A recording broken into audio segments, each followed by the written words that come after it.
معزز علماء کرام اور برادران اسلام، السلام علیکم ورحمۃ اللہ وبرکاتہ۔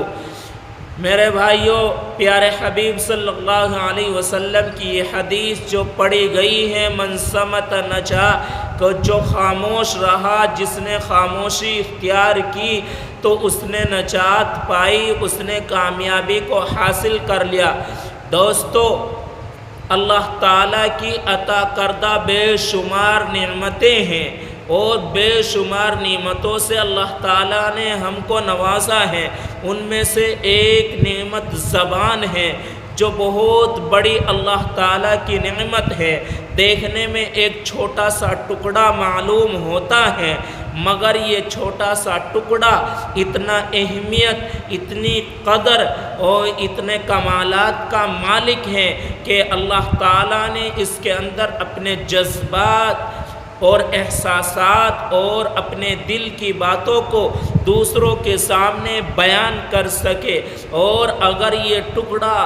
نہ ہو، زبان نہ ہو، تو دوسروں کے سامنے اپنے احساسات، دل کی باتیں بیان کرنے سے قاصر ہے، مجبور ہے۔ اللہ تعالیٰ کے پیارے حبیب صلی اللہ علیہ وسلم نے فرمایا کہ جو شخص اللہ پر ایمان رکھتا ہو اور آخرت پر ایمان رکھتا ہو، اس کو چاہیے کہ وہ خیر کی بات کہے یا خاموش رہے۔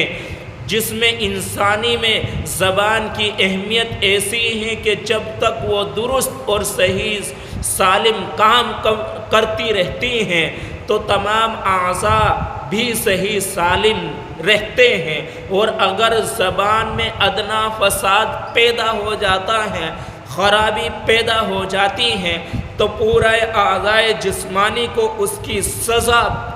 بھگتنی پڑتی ہے، اس کا نقصان اٹھانا پڑتا ہے۔ جیسا کہ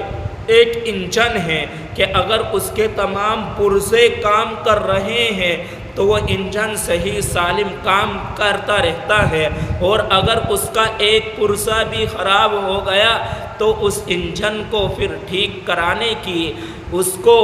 کی مرمت کرانے کی ضرورت پڑتی ہے۔ اسی طریقے سے انسان کے تمام اعضاء، جو سر سے لے کر پاؤں تک یہ تمام پرزے ہیں، اگر یہ جسم کے صحیح سالم رہیں تو ان صحیح سالم رہنے کی وجہ سے انسان کا جسم بھی صحیح رہتا ہے اور کسی طرح کی کوئی تکلیف نہیں ہوتی، یعنی نہ ظاہر میں نہ باطن میں نہ کوئی سزا اٹھانی پڑتی ہے، نہ کوئی نقصان بھگتنا پڑتا ہے، نہ کوئی گناہ ہوتا ہے، کیونکہ زبان کو اللہ تعالیٰ کے لیے